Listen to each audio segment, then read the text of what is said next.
ಯಾವಾಗ ಬರುತ್ತೆ? ಈಗ್ಲೇ ಬರುತ್ತೆ. ಅಯ್ಯೋ ಹೇಳಮ್ಮ, ಯಾವಾಗ ಬರುತ್ತೆ? ಹೇಳಿದ್ನಲ್ಲ ಈಗ್ಲೇ ಬರುತ್ತೆ ಅಂತ. ನೋಡು ಬಂತು ಬಾವಿ. ಅಯ್ಯೋ ಬಾವಿ ಅಲ್ಲ ಅಮ್ಮ, ನಮ್ಮ ಮನೆ ನಲ್ಲಿಲಿ ನೀರ್ ಯಾವಾಗ ಬರುತ್ತೆ ಅಂತ ಕೇಳ್ತಾ ಇದ್ದೀನಿ. ನಲ್ಲಿ ನೀರ? ಅಯ್ಯೋ ಪುಟ್ಟಿ, ಆದಷ್ಟು ಬೇಗ ಬಂದ್ಬಿಡುತ್ತೆ. ಜಲಜೀವನ ಮಿಷನ್ ಬಂದಾಗಿದೆ. ನಾವು 1 ಹೆಜ್ಜೆ ಮುಂದೆ ಇಟ್ರೆ ಸಾಕು, ಸರ್ಕಾರ 10 ಹೆಜ್ಜೆ ಮುಂದೆ ಇಡುತ್ತೆ. ನಿಜನಾ? ನಿಮ್ ಬಾಯಿಗೆ ತುಪ್ಪ ಸಕ್ಕರೆ ಹಾಕ್ಬೇಕು. ತುಪ್ಪ ಸಕ್ಕರೆ ಅಲ್ಲ ಅಮ್ಮ, ಸ್ವಚ್ಛ ಜಲ. 2024ರ ಒಳಗೆ ದೇಶದ 19 ಕೋಟಿ ಮನೆಗಳಿಗೆ ತಲುಪಲಿದೆ ಕುಡಿಯುವ ಶುದ್ಧ ನೀರು. ಇನ್ನಾಗಲಿದೆ ಹರ್ ಘರ್ ಜಲ್.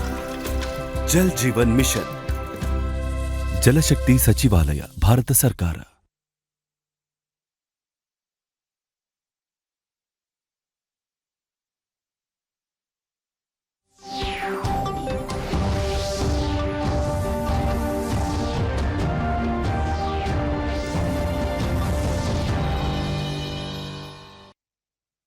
ನಮಸ್ಕಾರ. ಮುಖ್ಯಾಂಶಗಳು. ನಾಳೆಯಿಂದ ವಿಧಾನಮಂಡಲ ಅಧಿವೇಶನ. ಕೋವಿಡ್ ಸೇರಿ ಹಲವು ವಿಷಯಗಳ ಕುರಿತು ಚರ್ಚೆ ನಿರೀಕ್ಷೆ. ರಾಜ್ಯದ ಕಟ್ಟಕಡೆಯ ವ್ಯಕ್ತಿಗೂ ಆರೋಗ್ಯ ಸೇವೆ ಕಲ್ಪಿಸಲು ಬದ್ಧ. ಮಕ್ಕಳ ಅಪೌಷ್ಟಿಕತೆ ಕೊರತೆ ನೀಗಿಸಲು ಕಾರ್ಯಕ್ರಮ. ಮುಖ್ಯಮಂತ್ರಿ ಬಸವರಾಜ ಬೊಮ್ಮಾಯಿ. ರಾಜ್ಯದಲ್ಲಿ ಕೊರೋನಾ ಸೋಂಕು ಇಳಿಮುಖ. ಇಂದು 803 ಮಂದಿಗೆ ಸೋಂಕು ದೃಢ. 802 ಮಂದಿ ಚೇತರಿಕೆ. ದೇಶದಲ್ಲಿ ಬದಲಾವಣೆ ತರುವ ನಿಟ್ಟಿನಲ್ಲಿ ಕ್ರೀಡಾಪಟುಗಳ ಪಾತ್ರ ಮಹತ್ವದ್ದು. ಕೇಂದ್ರ ಸರ್ಕಾರದಿಂದ ಎಲ್ಲ ರೀತಿಯ ನೆರವು. ಪ್ರಧಾನಿ ನರೇಂದ್ರ ಮೋದಿ. ವಾರ್ತೆಗಳ ವಿವರ. ವಿಧಾನಮಂಡಲದ ಮುಂಗಾರು ಅಧಿವೇಶನ ನಾಳೆಯಿಂದ ಆರಂಭವಾಗಲಿದ್ದು ಇದೇ 24ರವರೆಗೆ ನಿಗದಿಯಾಗಿದೆ. ಬಸವರಾಜ ಬೊಮ್ಮಾಯಿ ಅವರು ಮುಖ್ಯಮಂತ್ರಿ ಹುದ್ದೆ ಅಲಂಕರಿಸಿದ ನಂತರ ನಡೆಯುತ್ತಿರುವ ಮೊದಲ ಅಧಿವೇಶನ ಇದಾಗಿದೆ.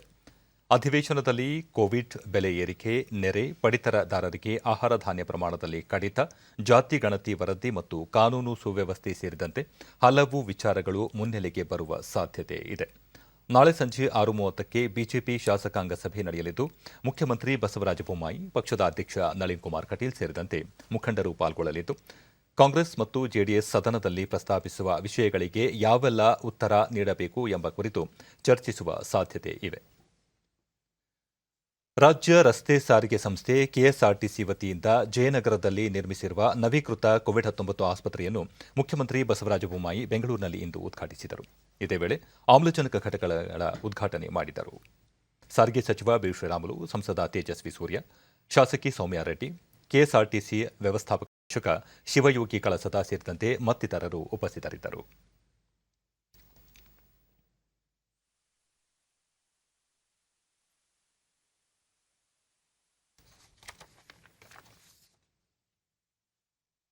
ಈ ವೇಳೆ ಮುಖ್ಯಮಂತ್ರಿ ಬಸವರಾಜ ಬೊಮ್ಮಾಯಿ ಸಾಮಾನ್ಯ ಜನರಿಗೆ ಒಂದೆಡೆ ಎಲ್ಲ ಸೌಲಭ್ಯಗಳು ಸಿಗುವಂತಹ ವ್ಯವಸ್ಥೆಯನ್ನು ಬೆಂಗಳೂರಿನಲ್ಲಿ ಕಲ್ಪಿಸಲಾಗುವುದು ಎಂದು ತಿಳಿಸಿದರು. ಸಾರ್ವಜನಿಕರು ವಿವಿಧ ಸರ್ಕಾರಿ ಸೇವೆಗಳಿಗೆ ಒಂದು ಕಡೆಯಿಂದ ಮತ್ತೊಂದು ಕಡೆಗೆ ಅಲೆದಾಡದಂತೆ ತಪ್ಪಿಸುವ ಉದ್ದೇಶ ಹೊಂದಲಾಗಿದೆ. ಈ ನಿಟ್ಟಿನಲ್ಲಿ ಸರ್ಕಾರ ಹಲವು ಕಾರ್ಯಕ್ರಮಗಳನ್ನು ರೂಪಿಸುತ್ತಿದೆ ಎಂದರು.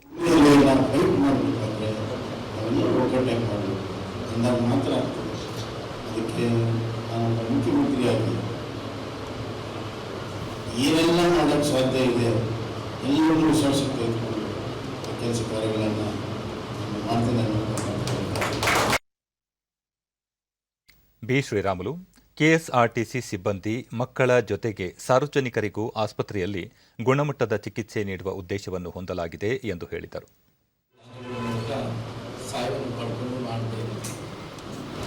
ಯಾಕಂದರೆ ಇವತ್ತು ಈ ಆಸ್ಪತ್ರೆಯನ್ನು ಮೊದಲನೇ ಆದ್ಯತೆ ನಮ್ಮ ಕೆಎಸ್ಆರ್ಟಿಸಿಯ ಮಕ್ಕಳಿಗೆ ಆದ್ಯತೆಯನ್ನು ಕೊಡಬೇಕು, ಜೊತೆಲಿ ಎಲ್ಲ ಮಕ್ಕಳಿಗೂ ಆದ್ಯತೆಯನ್ನು ಕೊಡಬೇಕು ಎನ್ನುವಂಥ ಕಾರಣದಿಂದ ಇವತ್ತು ಆಸ್ಪತ್ರೆಯನ್ನು ನವೀಕರಣ ಮಾಡಿದ ನಂತರ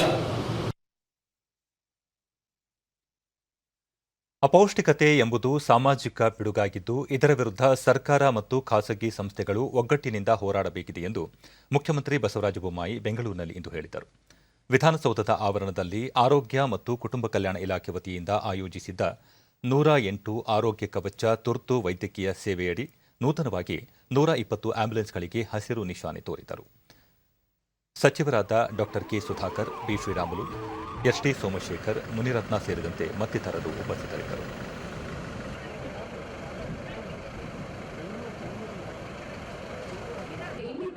ಗಣ್ಯ ಅತಿಥಿಗಳು ಕೂಡ ಆಗಮಿಸ್ತಾ ಇದ್ದಾರೆ. ದಯಮಾಡಿ ಎಲ್ಲರೂ ಎದ್ದು ನಿಂತು ಆರೋಗ್ಯ ಮತ್ತು ಕುಟುಂಬ ಕಲ್ಯಾಣ ಇಲಾಖೆ ಚಪ್ಪಾಳೆಯ ಮೂಲಕ ನಮ್ಮೆಲ್ಲರ ಬಳಿಕ ಅವರು 108 ಸಮಸ್ಯೆಗಳಿಗೆ 108 ಸಂಖ್ಯೆಯ ಆರೋಗ್ಯ ತುರ್ತು ವಾಹನ ಪರಿಹಾರವಾಗಿದೆ. ಆರೋಗ್ಯ ಸೇವೆಯಲ್ಲಿ ಪ್ರಮುಖ ಎನಿಸಿರುವ 108 ತುರ್ತು ವಾಹನಗಳನ್ನು 2008ರಲ್ಲಿ ಆರಂಭಿಸಲಾಯಿತು.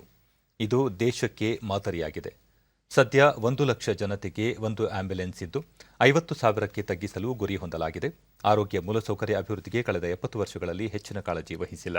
ಬೇರೆ ಬೇರೆ ಜಿಲ್ಲೆಗಳಲ್ಲಿ, ಅದರಲ್ಲೂ ಉತ್ತರ ಕರ್ನಾಟಕ ಭಾಗದಲ್ಲಿ ಪ್ರತಿ 10,000 ಜನರಿಗೆ ಒಂದು ಬೆಡ್ ವ್ಯವಸ್ಥೆ ಇದೆ. ಜೊತೆಗೆ ವೈದ್ಯರು ಹಾಗೂ ಪ್ರಾದೇಶಿಕ ಅಸಮತೋಲನ ಸಹ ಈ ಭಾಗದಲ್ಲಿ ಹೆಚ್ಚಾಗಿದೆ. ಇದು ಜನಸಂಖ್ಯೆಗೆ ಅನುಗುಣವಾಗಿ ಸುಧಾರಣೆಯಾಗಬೇಕಿದೆ ಎಂದರು. ಕಲಾಂ ಅವರು ಬಂದು ಅವತ್ತು ಉದ್ಘಾಟನೆಯನ್ನು ಮಾಡಿದ್ದು ನನಗೆ ನೆನಪಿದೆ.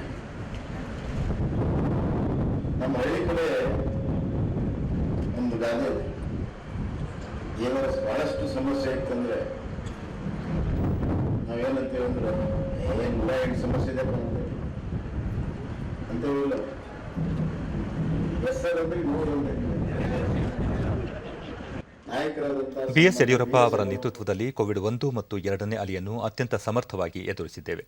ಇಂದು ಆರೋಗ್ಯ ಕ್ಷೇತ್ರದಲ್ಲಿ ಸಾಕಷ್ಟು ಮೂಲ ಸೌಲಭ್ಯಗಳು ಅಭಿವೃದ್ಧಿಯಾಗಿವೆ. ಆದರೆ ಕೋವಿಡ್ ಆರಂಭದಲ್ಲಿ ಮೂಲ ಸೌಕರ್ಯಗಳ ಅಭಾವ ಅಪಾರವಾಗಿತ್ತು. ಇಂತಹ ಪರಿಸ್ಥಿತಿಯಲ್ಲೂ ಕೋವಿಡ್ ಅನ್ನು ಯಶಸ್ವಿ ಆಗಿ ಹಿಮ್ಮೆಟ್ಟಿಸುವಲ್ಲಿ ನಮ್ಮ ಮುಂಚೂಣಿ ಕಾರ್ಯಕರ್ತರು ಅವಿರತ ಶ್ರಮಿಸಿದ್ದಾರೆ ಎಂದರು. ಆರೋಗ್ಯ ಸೇವೆ ಇನ್ನಷ್ಟು ಸುಧಾರಣೆಯಾಗಬೇಕಿದೆ. ಇದಕ್ಕಾಗಿ ಜಿಪಿಎಸ್ ವ್ಯವಸ್ಥೆಯನ್ನು ಬಳಸಿಕೊಳ್ಳುವುದು ಅಗತ್ಯ. ಆರೋಗ್ಯ ಕ್ಷೇತ್ರದ ಸುಧಾರಣೆಗೆ ಹಲವಾರು ಕಾರ್ಯಕ್ರಮಗಳನ್ನು ರೂಪಿಸಿದ್ದೇವೆ. ಮಕ್ಕಳ ಅಪೌಷ್ಟಿಕಾಂಶ ಕೊರತೆ ನೀಗಿಸುವ ಸಂಬಂಧ ಈಗಾಗಲೇ ಅಧಿಕಾರಿಗಳಿಗೆ ಸೂಚಿಸಿದ್ದೇನೆ. ರಾಯಚೂರು, ಯಾದಗಿರಿ, ಕಲಬುರಗಿ ಜಿಲ್ಲೆಗಳಲ್ಲಿ ಮಕ್ಕಳಲ್ಲಿ ಅಪೌಷ್ಟಿಕತೆ ಹೆಚ್ಚಾಗಿ ಕಂಡುಬರುತ್ತಿದೆ. ಇದೊಂದು ಪಿಡುಗಾಗಿದ್ದು ಸರ್ಕಾರ ಮತ್ತು ಖಾಸಗಿ ಸಂಸ್ಥೆಗಳು ಒಟ್ಟಿಗೆ ಇದರ ವಿರುದ್ಧ ಹೋರಾಡಬೇಕಿದೆ. ವಿಶ್ವದಲ್ಲಿ ಅತಿ ಹೆಚ್ಚು ಪೌಷ್ಟಿಕಾಂಶ ಆಹಾರ ಕೊರತೆಯಿಂದ ಮಕ್ಕಳಲ್ಲಿ ಅಂಧತ್ವ ಹೊಂದುತ್ತಿರುವ ರಾಷ್ಟ್ರಗಳ ಪೈಕಿ ಭಾರತ ಮುಂಚೂಣಿಯಲ್ಲಿ ಇದೆ. ಹೀಗಾಗಿ ಹಲವಾರು ಸಮಸ್ಯೆಗಳು ಉದ್ಭವವಾಗುತ್ತಿವೆ. ಈ ನಿಟ್ಟಿನಲ್ಲಿ ಕಟ್ಟಕಡೆಯ ವ್ಯಕ್ತಿಗೆ ಆರೋಗ್ಯ ಸೇವೆಯನ್ನು ಕಲ್ಪಿಸುವ ನಿಟ್ಟಿನಲ್ಲಿ ನಾವೆಲ್ಲರೂ ಕಾರ್ಯನಿರ್ವಹಿಸಬೇಕು ಎಂದರು.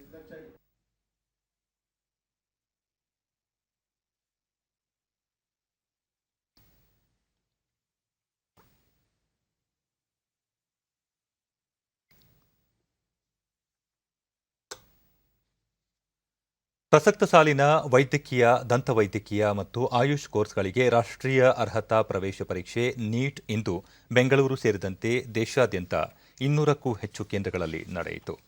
ರಾಜ್ಯದ 9 ಕೇಂದ್ರಗಳಲ್ಲಿ ಪರೀಕ್ಷೆ ಆರಂಭಕ್ಕೂ ಮುನ್ನ ವಿದ್ಯಾರ್ಥಿಗಳ ದೈಹಿಕ ಉಷ್ಣಾಂಶ ತಪಾಸಣೆ ಸೇರಿದಂತೆ ಕೋವಿಡ್ ಮಾರ್ಗಸೂಚಿಗಳನ್ನು ಪಾಲಿಸಿ ಪರೀಕ್ಷಾ ಕೇಂದ್ರಕ್ಕೆ ವಿದ್ಯಾರ್ಥಿಗಳ ಪ್ರವೇಶಕ್ಕೆ ಅವಕಾಶ ಮಾಡಿಕೊಡಲಾಯಿತು. 2021-22ನೇ ಸಾಲಿನ ನೀಟ್ ಪ್ರವೇಶ ಪರೀಕ್ಷೆಯಲ್ಲಿ 16 ಲಕ್ಷಕ್ಕೂ ಹೆಚ್ಚು ಅಭ್ಯರ್ಥಿಗಳು ಪರೀಕ್ಷೆಗೆ ನೋಂದಾಯಿಸಿಕೊಂಡಿದ್ದರು. 13 ಭಾಷೆಗಳಲ್ಲಿ ಈ ಬಾರಿ ಪರೀಕ್ಷೆ ನಡೆದಿದೆ. ನೀಟ್ ಪರೀಕ್ಷಾರ್ಥಿಗಳಿಗೆ ಕೋವಿಡ್ ಮೊದಲ ಡೋಸ್ ಲಸಿಕೆ ಕಡ್ಡಾಯಗೊಳಿಸಲಾಗಿತ್ತು. ರಾಜ್ಯದಲ್ಲಿ ಇಂದು ಹೊಸದಾಗಿ 803 ಕೋವಿಡ್ ಪ್ರಕರಣಗಳು ದೃಢಪಟ್ಟಿದ್ದು, ಇದರೊಂದಿಗೆ ಒಟ್ಟು ಸೋಂಕು ಪ್ರಕರಣಗಳ ಸಂಖ್ಯೆ 29,61,735ಕ್ಕೆ ಏರಿಕೆಯಾಗಿದೆ. ಇಂದು 802 ಮಂದಿ ಆಸ್ಪತ್ರೆಯಿಂದ ಬಿಡುಗಡೆಯಾಗಿದ್ದು, ಇದುವರೆಗೂ ಗುಣಮುಖರಾದವರ ಒಟ್ಟು ಸಂಖ್ಯೆ 29,07,548ಕ್ಕೆ ತಲುಪಿದೆ.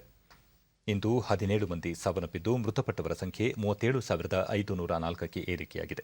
ಸದ್ಯ ರಾಜ್ಯದಲ್ಲಿ 16,656 ಸಕ್ರಿಯ ಪ್ರಕರಣಗಳಿವೆ ಎಂದು ಆರೋಗ್ಯ ಮತ್ತು ಕುಟುಂಬ ಕಲ್ಯಾಣ ಇಲಾಖೆ ತಿಳಿಸಿದೆ. ಬೆಂಗಳೂರಿನಲ್ಲಿ 255 ಮಂದಿಗೆ ಸೋಂಕು ತಗುಲಿದ್ದು, ಒಟ್ಟು ಸೋಂಕು ಪ್ರಕರಣಗಳ ಸಂಖ್ಯೆ 12,41,425ಕ್ಕೆ ಏರಿಕೆಯಾಗಿದೆ. ಇಂದು 107 ಮಂದಿ ಆಸ್ಪತ್ರೆಯಿಂದ ಬಿಡುಗಡೆಯಾಗಿದ್ದು, ಇದುವರೆಗೂ ಒಟ್ಟು 12,18,000 ಮಂದಿ ಗುಣಮುಖರಾಗಿದ್ದಾರೆ. ಸದ್ಯ 7,371 ಸಕ್ರಿಯ ಪ್ರಕರಣಗಳಿವೆ. ಬೆಂಗಳೂರಿನಲ್ಲಿ ಇಂದು 6 ಮಂದಿ ಸಾವನ್ನಪ್ಪಿದ್ದು, ಇದುವರೆಗೂ ಒಟ್ಟು 16,053 ಮಂದಿ ಸಾವನ್ನಪ್ಪಿದ್ದಾರೆ. ಬೀದರ್, ಗದಗ, ಕೊಪ್ಪಳ, ವಿಜಯಪುರ ಹಾಗೂ ಯಾದಗಿರಿ ಜಿಲ್ಲೆಗಳಲ್ಲಿ ಯಾವುದೇ ಸೋಂಕು ಪ್ರಕರಣ ವರದಿಯಾಗಿಲ್ಲ. ಉಳಿದಂತೆ ರಾಜ್ಯದ ವಿವಿಧ ಜಿಲ್ಲೆಗಳಲ್ಲಿ ದಾಖಲಾಗಿರುವ ಸೋಂಕು ಪ್ರಕರಣಗಳ ಸಂಖ್ಯೆ ಈ ರೀತಿ ಇದೆ.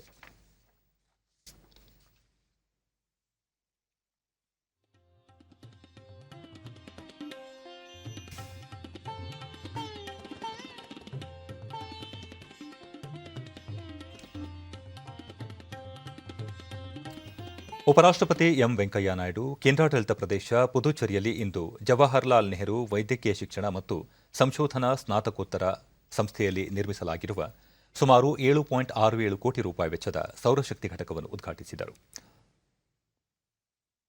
राज्यों में सरकार को रूफटॉप सोलर पावर प्लांट को बढ़ावा देने के लिए एक साथ मिलकर काम करना चाहिए, जिससे कि ज्यादा से ज्यादा लोग इसे अपना सकें. ನಂತರ ಉಪರಾಷ್ಟ್ರಪತಿ ಸೌರಶಕ್ತಿಯ ಉತ್ಪಾದನೆ ಮತ್ತು ಬಳಕೆಯಿಂದ ಆಗುವ ಅಗಾಧವಾದ ಪ್ರಯೋಜನಗಳ ಬಗ್ಗೆ ಜನಸಾಮಾನ್ಯರಲ್ಲಿ ಅರಿವು ಮೂಡಿಸಬೇಕಾದ ಅಗತ್ಯವಿದೆ. ಈ ನಿಟ್ಟಿನಲ್ಲಿ ಕೇಂದ್ರ ಮತ್ತು ರಾಜ್ಯ ಸರ್ಕಾರಗಳು ಹಾಗೂ ಸ್ಥಳೀಯ ಆಡಳಿತಗಳು ಅಗತ್ಯವಾದ ಅಭಿಯಾನಗಳನ್ನು ನಡೆಸಬೇಕು ಎಂದು ಸಲಹೆ ನೀಡಿದರು. ಸೌರಶಕ್ತಿ ಉತ್ಪಾದನೆ ಮತ್ತು ಬಳಕೆಗೆ ಸಂಬಂಧಿಸಿದಂತೆ ಸರ್ಕಾರಗಳು ನೀಡುತ್ತಿರುವ ಸಹಾಯಧನಗಳು, ಉತ್ತೇಜನಗಳು, ರಿಯಾಯಿತಿಗಳ ಬಗ್ಗೆಯೂ ಜನಸಾಮಾನ್ಯರಲ್ಲಿ ಸಾಕಷ್ಟು ಜಾಗೃತಿ ಮೂಡಿಸಬೇಕಿದೆ. ಈ ಮೂಲಕ ಜನರು ಹೆಚ್ಚು ಹೆಚ್ಚು ಸೌರಶಕ್ತಿ ಬಳಕೆ ಮಾಡುವುದನ್ನು ಉತ್ತೇಜಿಸಬೇಕು ಎಂದು ಉಪರಾಷ್ಟ್ರಪತಿ ಕರೆ ನೀಡಿದರು. ಇಂದು ಉದ್ಘಾಟನೆಯಾಗಿರುವ ಮೇಲ್ಛಾವಣಿ ಸೌರಶಕ್ತಿ ವಿದ್ಯುತ್ ಉತ್ಪಾದನಾ ಘಟಕದ ಆರಂಭದಿಂದಾಗಿ ಸಂಸ್ಥೆಯ ಬೇಡಿಕೆಯ 15% ವಿದ್ಯುತ್ತನ್ನು ಈ ಘಟಕದಿಂದ ಪೂರೈಸಲಾಗುತ್ತದೆ. ಇದರಿಂದ ಪ್ರತಿ ವರ್ಷ ವಿದ್ಯುತ್ಗಾಗಿ ವೆಚ್ಚ ಮಾಡಲಾಗುತ್ತಿದ್ದ ಸುಮಾರು 1.7 ಕೋಟಿ ರೂಪಾಯಿ ಉಳಿತಾಯವಾಗಲಿದೆ. Subsidy and incentive programs of the government so that more and more people come forward to set up solar plants on their rooftops. ಇದೇ ವೇಳೆ ಉಪರಾಷ್ಟ್ರಪತಿ ಅವರು ಮಹಾಕವಿ ಭಾರತಿಯಾರ ಸ್ಮಾರಕ ಕೇಂದ್ರದಲ್ಲಿ ಕವಿ ಸುಬ್ರಹ್ಮಣ್ಯ ಭಾರತಿಗೆ ಪುಷ್ಪನಮನ ಸಲ್ಲಿಸಿದರು. ನಾಳೆ ಉಪರಾಷ್ಟ್ರಪತಿ ಅರಬಿಂದೋ ಆಶ್ರಮಕ್ಕೆ ಭೇಟಿ ನೀಡಲಿದ್ದು ಪುದುಚೇರಿ ಸರ್ಕಾರಿ ಪ್ರಾಯೋಜಿತ ತಾಂತ್ರಿಕ ವಿಶ್ವವಿದ್ಯಾಲಯವನ್ನು ಔಪಚಾರಿಕವಾಗಿ ಉದ್ಘಾಟಿಸಲಿದ್ದಾರೆ. ಕೇಂದ್ರ ಹಣಕಾಸು ಸಚಿವೆ ನಿರ್ಮಲಾ ಸೀತಾರಾಮನ್ ಅವರು ಇಂದು ತಮಿಳುನಾಡಿನ ತೂತುಕುಡಿಯಲ್ಲಿ ತಮಿಳುನಾಡು ಮರ್ಚೆಂಟೈಲ್ ಬ್ಯಾಂಕ್ನ ಶತಮಾನೋತ್ಸವ ಸಮಾರಂಭವನ್ನು ಉದ್ಘಾಟಿಸಿದರು. साथ ही वित्त मंत्री ने इस मौके पर एटीएम और मोबाइल वैक्सीनेशन बैंक आरोग्य इंडिया से युक्त मोबाइल डिजिलॉबी व्हीकल को हरी झंडी दिखाकर रवाना किया. ये वाहन थूथुकुडी जिले में कोरोना टीकाकरण को लेकर जागरूकता फैलाने का काम करेगी. शताब्दी समारोह कार्यक्रम को संबोधित करते हुए वित्त मंत्री ने बैंकों के डिजिटलीकरण के महत्व पर जोर दिया. ನಂತರ ಮಾತನಾಡಿ ತಮಿಳುನಾಡು ಮರ್ಚೆಂಟೈಲ್ ಬ್ಯಾಂಕ್ 1921ರಲ್ಲಿ ಆರಂಭವಾದಾಗಿನಿಂದ ಇಂದಿನವರೆಗೆ ತುಂಬಾ ಎಚ್ಚರಿಕೆಯ ಹೆಜ್ಜೆಗಳನ್ನು ಇಡುತ್ತಾ ಮುಂದೆ ಸಾಗುತ್ತಿದೆ ಎಂದು ಅಭಿಪ್ರಾಯಪಟ್ಟರು.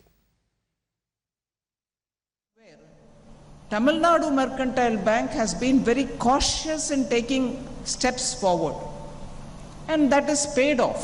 Although you established the bank in 1921, when the Britishers were still there, pound and rupee were all actively engaged in transactions, you didn't rush into it. You took your time to understand how to handle it.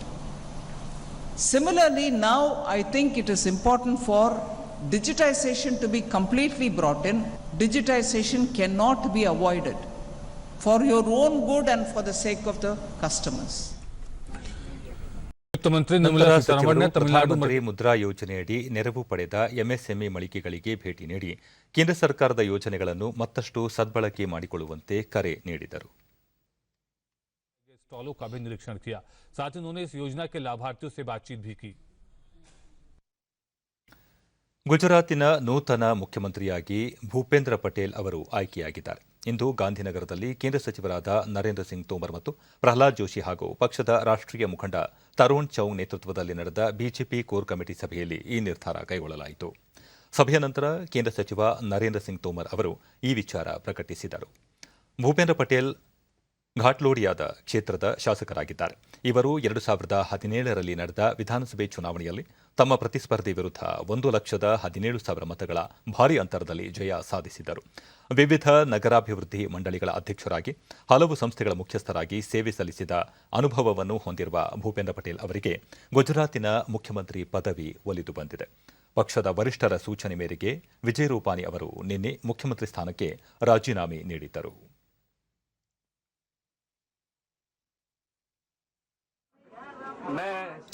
ನಂತರ ಮಾತನಾಡಿದ ನಿಯೋಜಿತ ಮುಖ್ಯಮಂತ್ರಿ ಭೂಪೇಂದ್ರ ಪಟೇಲ್ ತಮ್ಮನ್ನು ಗುರುತಿಸಿ ಮುಖ್ಯಮಂತ್ರಿ ಹುದ್ದೆಗೆ ಆಯ್ಕೆ ಮಾಡಿರುವ ಪ್ರಧಾನಿ ನರೇಂದ್ರ ಮೋದಿ, ಕೇಂದ್ರ ಗೃಹ ಸಚಿವ ಅಮಿತ್ ಶಾ ಮತ್ತು ಪಕ್ಷದ ರಾಷ್ಟ್ರೀಯ ಅಧ್ಯಕ್ಷ ಜೆಪಿ ನಡ್ಡಾ ಅವರಿಗೆ ಧನ್ಯವಾದಗಳನ್ನು ಅರ್ಪಿಸಿದರು.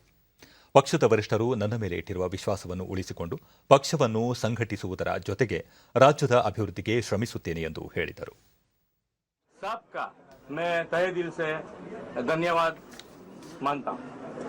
मेरे पर जो विश्वास रखा है वो विश्वास को बिना टूटे हुए विकास के जो काम बाकी है वो आगे बढ़ाएंगे और साथ में संगठन को साथ में लेके आगे बढ़ाएंगे।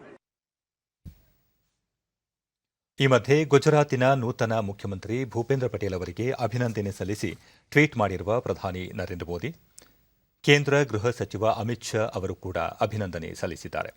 ಗುಜರಾತ್ ಬಿಜೆಪಿಯ ನೂತನ ಶಾಸಕಾಂಗ ಪಕ್ಷದ ನಾಯಕರಾಗಿ ಭೂಪೇಂದ್ರ ಪಟೇಲ್ ಆಯ್ಕೆ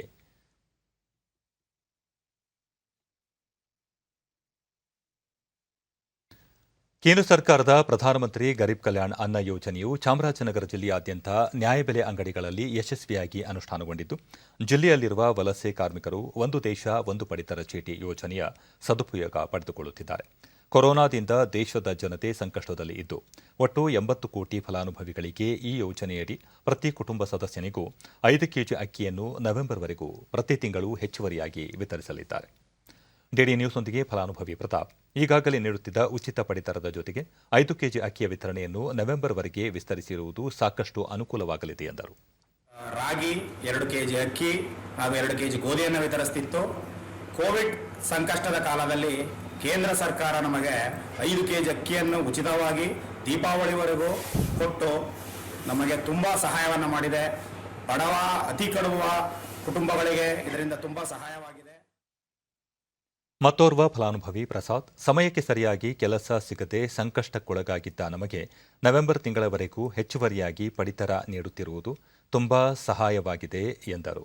ಕೆಜಿ ರಾಗಿಗಳನ್ನು ಉಚಿತವಾಗಿ ಕೊಡುತ್ತಿತ್ತು.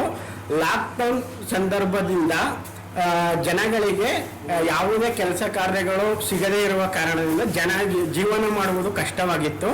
ಆದ ಕಾರಣ ಕೇಂದ್ರ ಸರ್ಕಾರವು ಹೆಚ್ಚುವರಿಯಾಗಿ 5 ಕೆಜಿ ಅಕ್ಕಿಗಳನ್ನು ಉಚಿತವಾಗಿ ಕೊಡುತ್ತಿದೆ.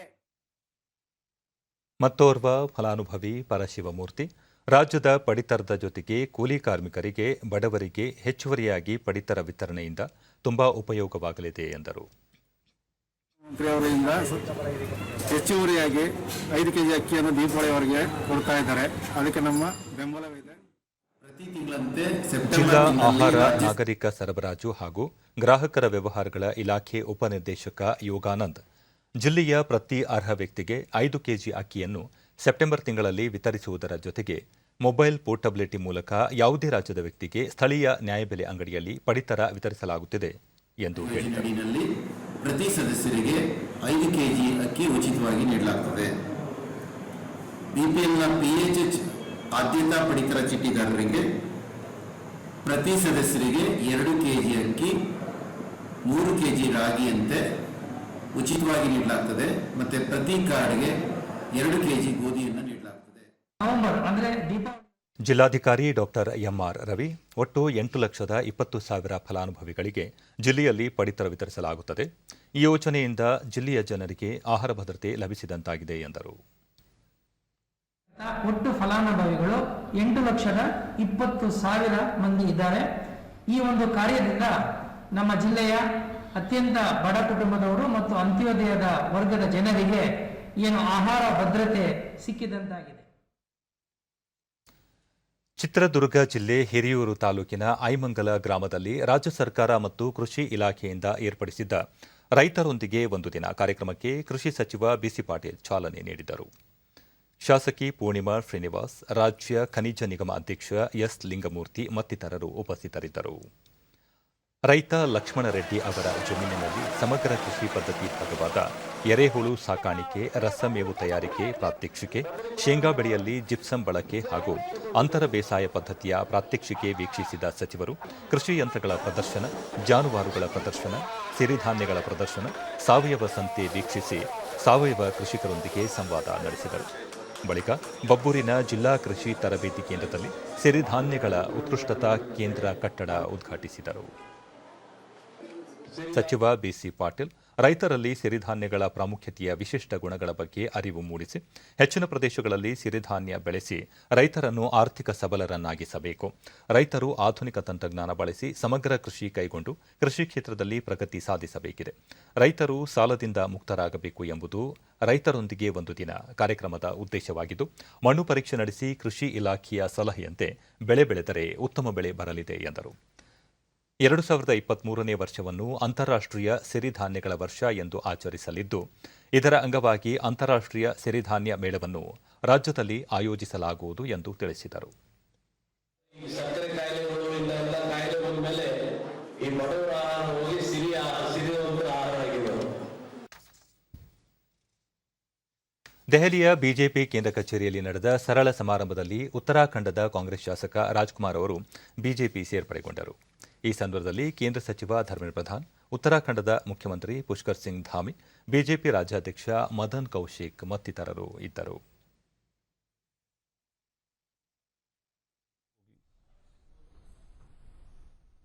ನಂತರ ಮಾತನಾಡಿದ ಧರ್ಮೇಂದ್ರ ಪ್ರಧಾನ್, ರಾಜ್ಕುಮಾರ್ ಬಿಜೆಪಿ ಸೇರ್ಪಡೆಯಿಂದ ಉತ್ತರಾಖಂಡದಲ್ಲಿ ನಮ್ಮ ಪಕ್ಷಕ್ಕೆ ಮತ್ತಷ್ಟು ಬಲ ಬಂದಂತಾಗಿದೆ ಎಂದು ತಿಳಿಸಿದರು. ರಾಜ್ಕುಮಾರ್ ಇಡೀ ರಾಜ್ಯದಲ್ಲಿ ವರ್ಚಸ್ಸು ಇರುವ ನಾಯಕರಾಗಿದ್ದು, ಮುಂಬರುವ ಚುನಾವಣೆಯಲ್ಲಿ ಬಿಜೆಪಿಗೆ ಇನ್ನೂ ಹೆಚ್ಚಿನ ಸ್ಥಾನ ದೊರೆಯುವಂತೆ ಮಾಡುವಲ್ಲಿ ಅವರ ಕೊಡುಗೆ ಮುಖ್ಯವಾಗಿರುತ್ತದೆ ಎಂದು ಅಭಿಪ್ರಾಯಪಟ್ಟರು. गांव तक उनकी संवेदनशीलता, उनकी जुझारूपन और सही मायने में एक जन नेतृत्व उनके साथ जुड़ा हुआ है और प्रधानमंत्री नरेंद्र मोदी जी की विशेष लगाव देवभूमि के साथ है.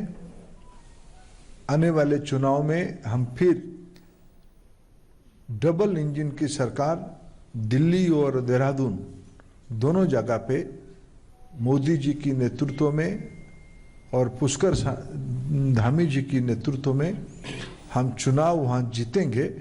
राजकुमार जी की आज की पार्टी में ज्वाइनिंग उस दिशा में एक बड़ी संकेत है. मैं पार्टी में राजकुमार जी को स्वागत करता हूं. ಪ್ರಧಾನಿ ನರೇಂದ್ರ ಮೋದಿ ಇಂದು ಪ್ಯಾರಾಲಿಂಪಿಕ್ನಲ್ಲಿ ಪದಕ ವಿಜೇತರು, ಉತ್ತಮ ಸಾಧನೆ ಮಾಡಿದ ಕ್ರೀಡಾಪಟುಗಳು ಹಾಗೂ ತರಬೇತುದಾರರೊಂದಿಗೆ ಸಂವಾದ ನಡೆಸಿದರು. ಪ್ರತಿಯೊಬ್ಬರನ್ನು ಮಾತನಾಡಿಸಿದ ಪ್ರಧಾನಿ ಮೋದಿ ಅವರು ಕ್ರೀಡಾಪಟುಗಳ ಸಾಧನೆ ಬಗ್ಗೆ ಮೆಚ್ಚುಗೆ ವ್ಯಕ್ತಪಡಿಸಿದರು ಮತ್ತು ಮುಂದಿನ ದಿನಗಳಲ್ಲಿ ಮತ್ತಷ್ಟು ಸಾಧನೆ ಮಾಡುವಂತೆ ಶುಭ ಕೋರಿದರು. ಈ ವೇಳೆ ಮಾತನಾಡಿ, ಪ್ಯಾರಾಲಿಂಪಿಕ್ನಲ್ಲಿ ನಮ್ಮ ದೇಶದ ಕ್ರೀಡಾಪಟುಗಳು ಮಾಡಿರುವುದು ಮಹತ್ ಸಾಧನೆಯಾಗಿದೆ. ಈ ಬಾರಿ ದಾಖಲೆಯ ಪದಕಗಳನ್ನು ಗೆದ್ದು ದೇಶಕ್ಕೆ ಹೆಸರು ತಂದಿದ್ದಾರೆ. ಇನ್ನೂ ಕೆಲವರು ಪದಕ ಗೆಲ್ಲುವ ಹಾದಿಯಲ್ಲಿ ವೈಫಲ್ಯ ಕಂಡರೂ ಅತ್ಯುತ್ತಮ ಸಾಧನೆ ತೋರಿದ್ದಾರೆ ಎಂದು ಶ್ಲಾಘಿಸಿದರು. ಕ್ರೀಡೆಯ ಜೊತೆಗೆ ಸ್ವಾತಂತ್ರ್ಯದ ಅಮೃತ ಮಹೋತ್ಸವದ ಅಂಗವಾಗಿ ದೇಶದ ಮಕ್ಕಳು ಮತ್ತು ಯುವ ಜನರನ್ನು ಪ್ರೇರೇಪಿಸುವಂತಹ ಇನ್ನೊಂದು ಕ್ಷೇತ್ರವನ್ನು ಆಯ್ದುಕೊಳ್ಳಬೇಕು ಎಂದು ಪ್ಯಾರಾಲಿಂಪಿಯನ್ಗಳಿಗೆ ಕರೆ ನೀಡಿದರು. ಪ್ಯಾರಾಲಿಂಪಿಯನ್ಗಳು ತಮ್ಮ ಕಠಿಣ ಪರಿಶ್ರಮದಿಂದಾಗಿ ಇಂದು ಸೆಲೆಬ್ರಿಟಿಗಳಾಗಿದ್ದಾರೆ. ಇದನ್ನು ಬಳಸಿಕೊಂಡು ಅವರು ನೀಡುವ ಪ್ರೇರಣಾದಾಯಕ ಮಾತುಗಳನ್ನು ಹೇಳಿದರೆ ಜನರು ಕೇಳುತ್ತಾರೆ. ಈ ಮೂಲಕ ದೇಶದಲ್ಲಿ ಬದಲಾವಣೆ ತರುವ ನಿಟ್ಟಿನಲ್ಲಿ ಪ್ರಮುಖ ಪಾತ್ರ ವಹಿಸಬಹುದಾಗಿದೆ ಎಂದರು. अब ऐसे में आपकी छोटी छोटी चीजें भी देश की बहुत बड़ी सेवा कर सकती है, बहुत लोगों को मोटिवेट कर सकती है. देखिए, आजादी के 75 साल हैं और 2023 15 अगस्त तक हम इसको मनाने वाले हैं और 24 में आपको पेरिस जाना है. आपके आसपास के लोगों को, स्कूल के लोगों को और बच्चों को और नौजवानों को कुछ न कुछ संकल्प कीजिए. इस आजादी के अमृत महोत्सव में मेरी खेल जगत के उपरांत अतिरिक्त मैं कोई एकांत जिम्मा लूं और मैं उसको पूरी तरह समय दूं. सप्ताह में 1 घंटा, महीने में 1 घंटा, जो भी अपनी सुविधा हो. ಪ್ಯಾರಾಲಿಂಪಿಯನ್ಗಳು ದೇಶಕ್ಕಾಗಿ ಇನ್ನೂ ಹೆಚ್ಚು ಕೊಡುಗೆ ನೀಡಲು ಸಮರ್ಥರಿದ್ದಾರೆ. ಈ ಸಾಧನೆ ಮಾಡಲು ಎಲ್ಲಾ ರೀತಿಯ ನೆರವನ್ನು ನೀಡುವುದಾಗಿ ಪ್ರಧಾನಿ ಮೋದಿ ಭರವಸೆ ನೀಡಿದರು. ನಿಮ್ಮ ಈ ಸಾಧನೆ ನಮಗೆ ಪ್ರೇರಣೆಯಾಗಿದೆ. ಈ ಬಾರಿ ಪದಕ ಗೆಲ್ಲಲು ಸಾಧ್ಯವಾಗಿಲ್ಲ ಎಂದು ನಿರಾಶರಾಗಬೇಡಿ. ಮುಂದಿನ ಬಾರಿ ಪದಕ ಗೆಲ್ಲುತ್ತೇನೆ ಎಂಬ ಛಲ ಮತ್ತು ವಿಶ್ವಾಸವನ್ನು ಇಟ್ಟುಕೊಂಡು ಆ ಗುರಿ ತಲುಪುವತ್ತ ಹೆಜ್ಜೆ ಹಾಕಿ ಎಂದು ಶುಭ ಕೋರಿದರು. ದಿವ್ಯಾಂಗರಿಗೆ ತರಬೇತಿ ನೀಡುವುದು ಒಂದು ಸವಾಲಿನ ಕೆಲಸವಾಗಿರುತ್ತದೆ. ಆದರೆ ನಮ್ಮ ದೇಶದ ತರಬೇತುದಾರರು ದಿವ್ಯಾಂಗರಿಗೆ ತರಬೇತಿ ನೀಡಿ ಅವರನ್ನು ಅಂತಾರಾಷ್ಟ್ರೀಯ ಮಟ್ಟದಲ್ಲಿ ಕೀರ್ತಿ ಪತಾಕೆ ಹಾರಿಸುವಂತೆ ಮಾಡಿರುವುದು ಮಹತ್ವದ ಕಾರ್ಯವಾಗಿದೆ ಎಂದು ಶ್ಲಾಘಿಸಿದರು. आपके सपने यही हमारे सपने हैं. वो सपने साकार करने के लिए मैं जहां हूं, जो भी जिम्मेवारी है, मैं कुछ न कुछ करता रहूंगा. ये मैं आपको विश्वास दिलाता हूं मेरी तरफ से फिर एक बार बहुत बहुत शुभकामनाएं आपको। भाविना बजामा ಬೆಂಗಳೂರು ಗಾಲ್ಫ್ ಕ್ಲಬ್ ವತಿಯಿಂದ ನಡೆದ ಗವರ್ನರ್ ಕಪ್ ಪಂದ್ಯಾವಳಿಯಲ್ಲಿ ವಿಜೇತರಾದವರಿಗೆ ರಾಜ್ಯಪಾಲ ಥಾವರ್ಚಂದ್ ಗೆಹ್ಲೋಟ್ ಅವರು ಪ್ರಶಸ್ತಿ ಪ್ರದಾನ ಮಾಡಿದರು. ಸೆಪ್ಟೆಂಬರ್ 10ರಿಂದ 3 ದಿನಗಳ ಕಾಲ ಗವರ್ನರ್ ಕಪ್ ಪಂದ್ಯಾವಳಿ ನಡೆದಿತ್ತು. ಪಂದ್ಯದ ಎಲ್ಲ ವಿಭಾಗಗಳಲ್ಲಿ ವಿಜೇತರಾದವರಿಗೆ ರಾಜ್ಯಪಾಲರು ಪದಕ ನೀಡಿ ಗೌರವಿಸಿದರು.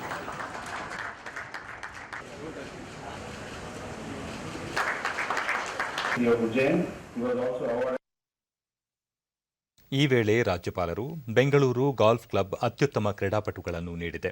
ಟೋಕಿಯೋದಲ್ಲಿ ನಡೆದ ಒಲಿಂಪಿಕ್ ಕ್ರೀಡಾಕೂಟದಲ್ಲಿ ದೇಶವನ್ನು ಪ್ರತಿನಿಧಿಸಿದ್ದ ಅದಿತಿ ಇದೇ ಕ್ಲಬ್ನ ಸದಸ್ಯೆ ಎನ್ನುವುದು ಹೆಮ್ಮೆಯ ಸಂಗತಿ ಎಂದರು. ಒಲಿಂಪಿಕ್ ಮತ್ತು ಪ್ಯಾರಾಲಿಂಪಿಕ್ನಲ್ಲಿ ಭಾರತೀಯ ಕ್ರೀಡಾಪಟುಗಳು ಅತ್ಯುತ್ತಮ ಪ್ರದರ್ಶನ ನೀಡಿದ್ದಾರೆ. ಭವಿಷ್ಯದಲ್ಲಿ ಇದು ಇನ್ನಷ್ಟು ಉತ್ತಮ ಪ್ರದರ್ಶನಗಳನ್ನು ನೀಡಲಿ ಎಂದು ಹಾರೈಸಿದರು. ಕೇಂದ್ರ ಮತ್ತು ರಾಜ್ಯ ಸರ್ಕಾರ ಕ್ರೀಡೆಯ ಬೆಳವಣಿಗೆಗೆ ಬಜೆಟ್ನಲ್ಲಿ ಹೆಚ್ಚಿನ ಅನುದಾನ ಮೀಸಲಿಟ್ಟಿವೆ. ಅದರಲ್ಲೂ ಕರ್ನಾಟಕದಲ್ಲಿ ಕ್ರೀಡೆಯ ಅಭಿವೃದ್ಧಿಗಾಗಿ 10 ಹಲವು ವಿಶೇಷ ಕಾರ್ಯಕ್ರಮಗಳನ್ನು ಹಾಕಿಕೊಂಡಿವೆ ಎಂದರು. महिला गोल्फरों को बहुत लंबे समय से प्रोत्साहित करता आ रहा है. टोक्यो ओलंपिक 2020 में देश और प्रदेश को गौरवान्वित करने वाली विश्व स्तरीय खिलाड़ी अदिति भी इस क्लब की देन है. ಡಿಡಿ ನ್ಯೂಸ್ನೊಂದಿಗೆ ಕ್ಲಬ್ನ ಸದಸ್ಯ ರವಿ ಗಿರಿಮಾಜಿ, ಬೆಂಗಳೂರು ಗಾಲ್ಫ್ ಕ್ಲಬ್ನಲ್ಲಿ ಗವರ್ನರ್ ಕಪ್ ಪಂದ್ಯಾವಳಿ ಅತಿ ಪ್ರತಿಷ್ಠಿತವಾದದ್ದು.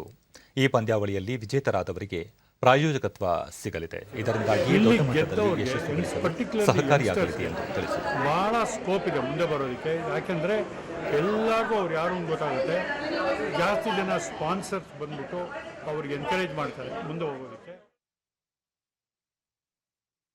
ಈ ತಿಂಗಳ 26ರಂದು ಆಕಾಶವಾಣಿಯ ಮನ್ ಕಿ ಬಾತ್ ಕಾರ್ಯಕ್ರಮದಲ್ಲಿ ಪ್ರಧಾನಿ ನರೇಂದ್ರ ಮೋದಿ ಅವರು ದೇಶ ಮತ್ತು ವಿದೇಶಗಳ ಜನರೊಂದಿಗೆ ತಮ್ಮ ಆಲೋಚನೆಗಳನ್ನು ಹಂಚಿಕೊಳ್ಳಲಿದ್ದಾರೆ.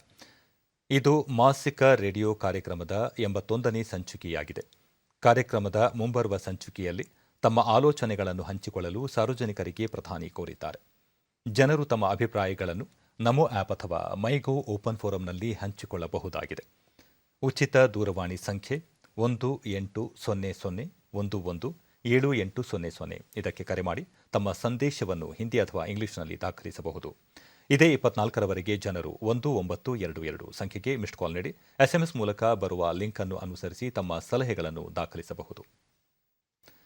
ಕೊನೆಯಲ್ಲಿ ಮತ್ತೊಮ್ಮೆ ಮುಖ್ಯಾಂಶಗಳು. ನಾಳೆಯಿಂದ ವಿಧಾನಮಂಡಲ ಅಧಿವೇಶನ, ಕೋವಿಡ್ ಸೇರಿ ಹಲವು ವಿಷಯಗಳ ಕುರಿತು ಚರ್ಚೆ ನಿರೀಕ್ಷೆ.